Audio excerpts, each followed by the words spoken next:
Hello, and thank you for joining me in my latest recording. Appreciate it so much. As you can see, I am wearing a mask, and behind me is a Christmas tree.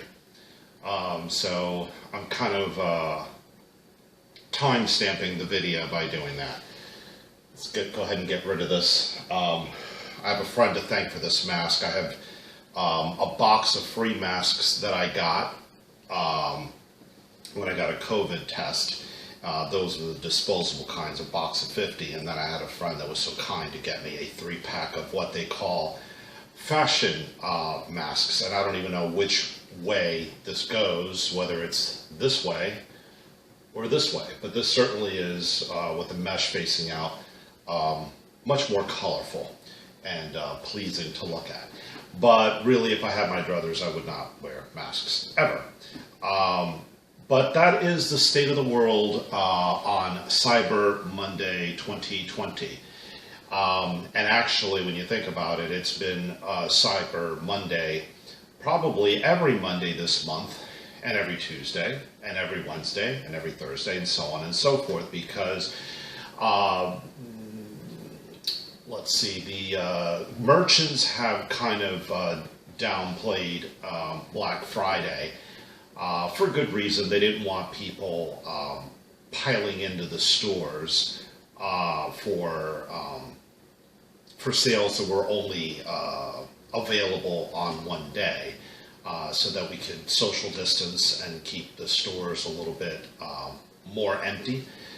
So that we could safely shop on Black Friday. They've made a lot of the deals available throughout the month of November. So the fact that today is officially Cyber Monday is kind of lost its resonance this year. So the last time I spoke with you folks was on Halloween, and I recorded my election video. So I was talking about that and how I thought it was going to turn out. And I said that I thought I'd be back to discuss the results, but at the time I kind of had this idea of how I believed it was going to turn out. And oh boy, were we surprised, or at least I don't know about you, but I was surprised at how things have turned out. When I recorded the video, I stopped short of saying that Donald Trump was going to win in a landslide. I've always wanted to say that, but thought it was maybe a little bit of wishful thinking because COVID has been with us this entire year. And I do want to react to the election results. So there is quite a bit to talk about, and I'm not gonna rush through it. So I'm gonna spend some time on this tonight. It is late, however. I can't go on endlessly filibustering about it, but I will talk about it as long as I ordinarily do. I'm not gonna rush through it. But I did want to say a little bit more about COVID, and that is reported cases are on the rise again. Things are about as scary as they were back in April of this year. And the masks, I probably have said it before, and I will say it again, I think it's better than nothing, but not by much. I think it's given people a false sense of security. And there are parts of our country where the lockdowns are on and the mask mandates are being pushed big time. And I'm really, Thanksgiving was last week, and one thing that I was grateful to God, is that I live in Florida. Because in Florida, we're not treated like children. We are informed, and we are allowed to decide for ourselves and our family what is best for us. And there is no statewide mask mandate. The individual counties have the freedom to impose them, and I live in Orange County, and we do have to wear masks, but the governor of our state does not allow us to be fined or imprisoned or anything like that for not wearing a mask. I choose to because I don't want the dirty looks, I don't want the grief, and I do have a mother who is elderly, and I don't want to bring anything back to her. So I'm not really concerned about myself so much as I am infecting other people, people that are at risk. But anyway, I'm, like I said, I'm really grateful that here in Florida there aren't any restrictions. People were able to celebrate Thanksgiving. I have a friend who I spoke to who said he had a group of 10 people over at his house. In some parts of this country, California for one, I believe you're not allowed to do that. So you got to be split up in different houses or in different rooms in a house, and you're discouraged from singing because you'll spew out COVID and all these rules. And these are guidelines that can be recommended, but telling people or demanding people behave in a certain way really, I believe, infringes on our constitutional freedoms, our freedom of assembly in particular, in this case. But anyway, I want to get back to the election now. I was watching election night, and I tuned into Fox, and I will admit, I feel that Fox tells me what I want to hear. I don't think that Fox will be dishonest with me. Obviously, if they have bad news, they're not going to shy away from telling me. But I didn't think that they were going to skew the results in a way that would be favorable to Joe Biden. And if there was any hope that the president was winning, they would freely share that information with me. And I was getting a bad feeling, much like I did when I voted in 2000 and came home and turned on the news, and immediately on the news I was being told that Al Gore had won the state of Florida. And I was in disbelief. I was like, I just voted. How is that possible? The polls just closed, and they're calling Florida for Al Gore. And this is 20 years ago, and you think that we always come a long way, baby, and that things should be even better now in terms of reporting accurately and expeditiously. So what troubled me on election night was the fact that I saw that Florida had reported maybe 90% or 95%, I don't know, but let's just say it was 90%. Even so, at 90%, with just 10% of the votes left to be counted, Donald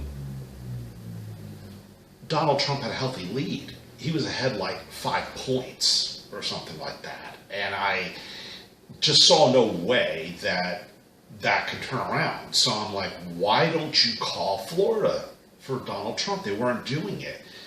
And I was like a little annoyed by that, but that's okay. I figured eventually it would happen. Meanwhile, Donald Trump is way ahead in Pennsylvania. He's ahead in Wisconsin. He's ahead in Michigan, just as he was in 2016. So I thought things looked good for the president at that point. And then I started getting suspicious. It wasn't suspicious the fact that the states of Wisconsin, Pennsylvania, and Michigan hadn't been called yet, because in 2016 they kind of held out for a while as well. I knew it was just a matter of time. What was bizarre to me was the fact that the polls in the West Coast, like Arizona, what are they, like 2 hours behind us? Maybe 3, and Fox called Arizona, which I believed, I wasn't sure, now I am sure, but at the time I thought, that's the South, that's probably a red state. And it's being called for Joe Biden, and the polls there must have just closed, yet here we are, 2 or 3 hours after the polls closed in Florida, and you're still not calling Florida for Donald Trump. It was very upsetting.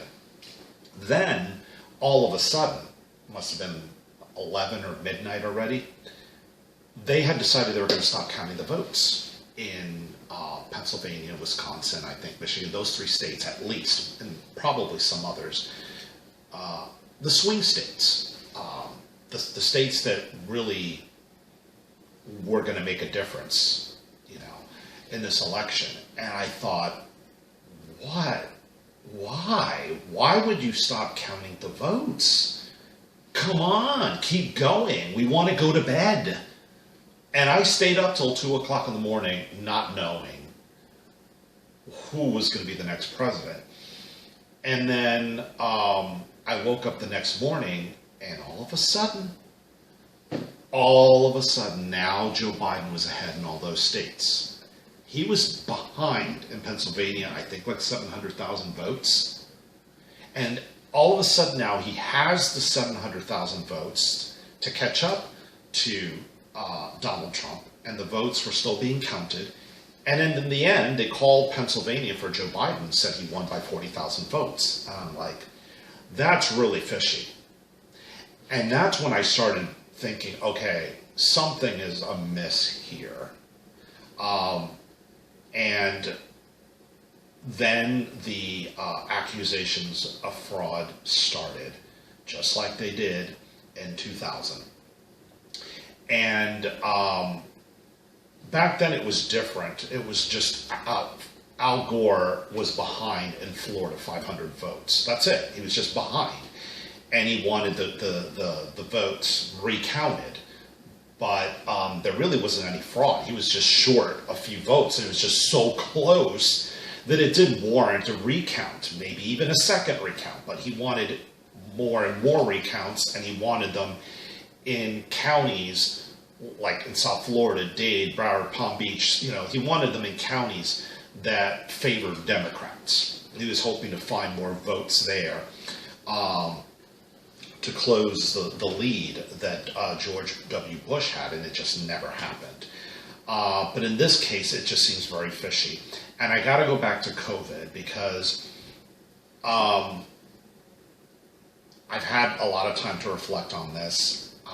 I wasn't able to talk. I really didn't feel comfortable talking to anyone for the first few days because I just wanted to listen and take things in.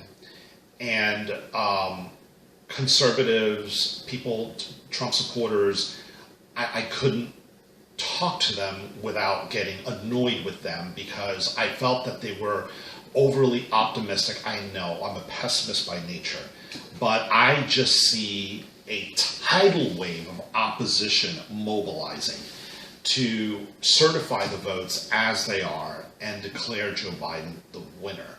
And yes, I see some very fishy stuff going on.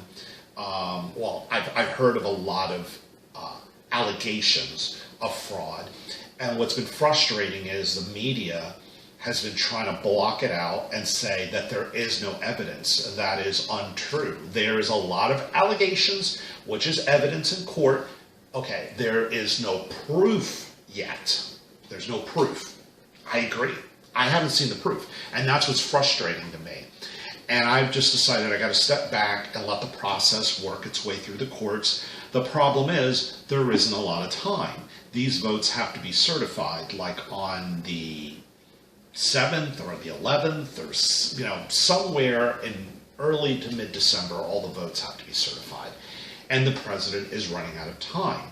But Pennsylvania is a state that I believe has the clearest case of irregularities, fraud, call it what you want. And I really believe that that state should and has the best chance. I'm still not saying that it will, but it has the best chance of being taken from Joe Biden and given to Donald Trump. The shenanigans that have gone on in Pennsylvania, I believe, date back to even before the election. The Trump campaign had filed a lawsuit in Pennsylvania. I think it worked its way up through the Pennsylvania Supreme Court, and the claim was that Pennsylvania was changing election law. Not Pennsylvania, the governor of Pennsylvania was changing election law. And I guess the Secretary of State, let's just say the governor. There's somebody else involved, so the supervisor of elections, I don't know who else is involved, but at least the governor is involved in changing the rules. And the rules are being changed on the basis of COVID. Extenuating circumstances call for these extreme measures. And that's how COVID has been used this year. It's being used to lock people in their homes, to force them to dress a certain way, walk around with these things over their face, okay? It's a power grab, and it's the greatest opportunity of all is to change election law, which is for the state legislatures to decide, okay? And it was decided very late in the game, shortly before Election Day, that Pennsylvanians would be allowed to mail in their ballots on the day of the election, and it would be given up. They would be allowed. They were allowing up to 3 days for them to be received at the elections office, wherever the votes are counted. 3 days after Election Day, you can mail your vote right on Election Day. I believe there was also a rule that they would not require that the votes be postmarked. That's unfair. Oh, and also different counties within the state have different rules. Like if you lived in a county in Pennsylvania that leaned left, it was run by Democrats with a lot of Democrats voting there. The people that voted there were allowed more time to prove their provisional ballot. In other words, you show up to the polls, and this Democrat, you're a Democrat, you show up in a Democrat-run county, and you don't have proof of who you are. They say, okay, that's fine, you can go ahead and vote, and you can prove your identity later. That is allowed, but there's a deadline. I don't know what the deadline is, maybe 3 days after Election Day or something like that. I don't know what it is, but then let's just say it's 3 days. They extend it to like 7 days. You got a full week to prove who you are in that county. Yet in the counties that lean red, where Republicans vote, they abided by whatever the rules were. They didn't change the rules there. So what you have now are voters being treated unequally. These people here are being allowed to do something that these people are not being allowed to do. So there's a lawsuit based on that because people are being treated differently. Okay, these people here in these red counties have been disenfranchised because they haven't had the same type of privileges that the people in the blue counties have. Okay, and there's other lawsuits as well. I believe it's in Michigan or Wisconsin or both. And maybe even happened in Philadelphia and Pennsylvania. Poll watchers were not allowed to observe the votes. And again, it's all based on COVID. You gotta be social distance. So if I'm here counting the polls, counting the ballots, then the poll watcher has to like stand behind me by where that tree is. Obviously, they're not gonna see the ballots that I'm counting, and they're not going to be able to verify that they're legit or not. So there's another lawsuit saying that those ballots, because they could not be verified, need to be thrown out. There's also lawsuits wanting all the ballots that were received after Election Day thrown out. A lot of these mail-in ballots, I believe, were Biden votes because the media and Democrats, politicians, have been successful in leading their base into believing that if they go out in public, they're going to die. they're going to get COVID and they're going to die. It's over. So a lot of them did vote through the mail, and a lot of them probably voted for Biden. There was probably some Trump votes, but all of these votes that came in after election day, after election night, were like 9 out of 10 were for Biden. The math is just, the statistics are just really weird. And there's a lot of that going on as well. They're saying that there's counties where more mail-in ballots were received back than actually were mailed out. Georgia is a state that's usually a red state and hasn't voted for a Democrat for president in a long time. I think probably since Bill Clinton. I'm not sure. That would have been 96 or 92. And so the county, Fulton County, which is where Atlanta is, overwhelmingly went for Biden, and that's to be expected. But I just don't think there's enough votes there to turn the whole state blue, and that's happened. The president needs to get Pennsylvania back, and I think he will, or I think he has a good chance of it. He needs to get Georgia back. Pennsylvania is 20 electoral votes. Georgia is 16 electoral votes. They've done recounts in Georgia, but they just recounted the same votes. They didn't verify whether they were valid votes or not.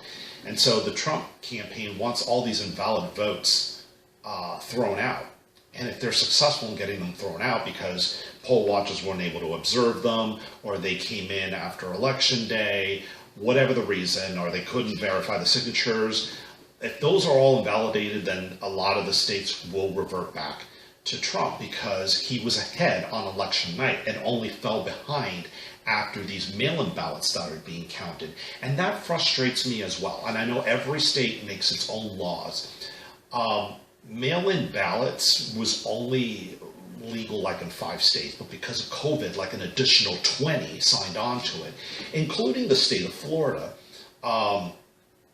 And Pennsylvania, I heard a congressman there says that they modeled their mail-in balloting laws based on Florida, and Florida worked out just fine. We didn't have a problem this election cycle, but Pennsylvania did because the governor went in there and changed the laws. And the Pennsylvania Supreme Court heard the case and sided with the governor, and the election went forward with those changes involved. And that is a case that may make its way up to the Supreme Court. Justice Alito has said that a lot of those votes that came in after the mail-in ballots that came in that couldn't be that came in after election day needed to be set aside. I think they were included and counted anyway. I don't know how many votes those are, but I think Justice Alito will probably side with the Trump campaign.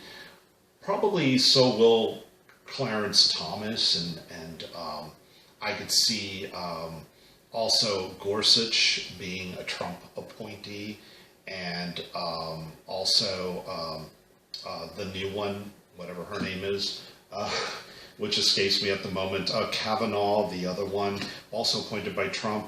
Hopefully them 3, along with Alito and Clarence Thomas, may side with the president. But like I said, there isn't a lot of time for it to get to the Supreme Court, and the Supreme Court probably doesn't want to overturn an election. But they're not going to be overturning an election.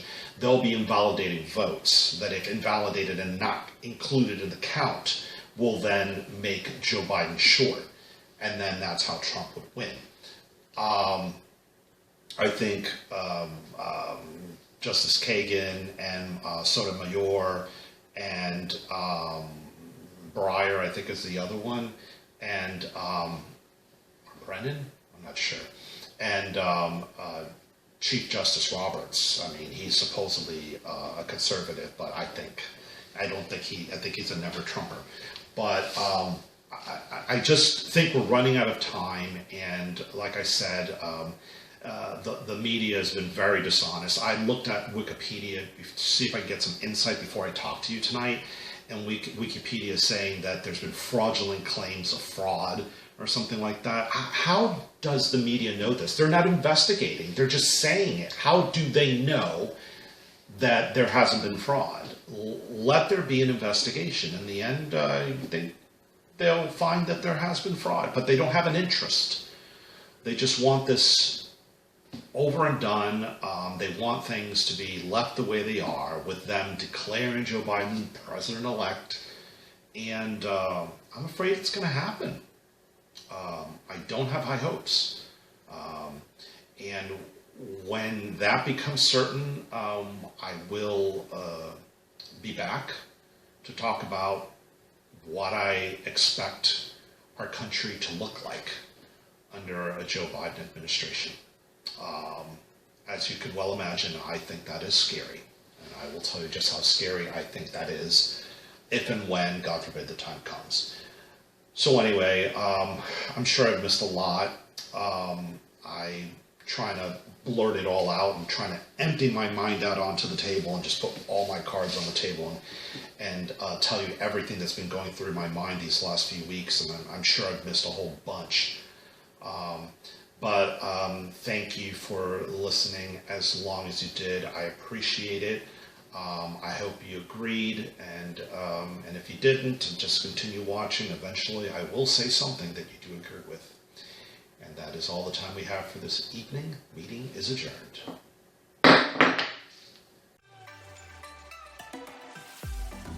You're about as likely to find buried treasure as you are to find my videos. So if you like this one and want to see more in the future, be sure to subscribe.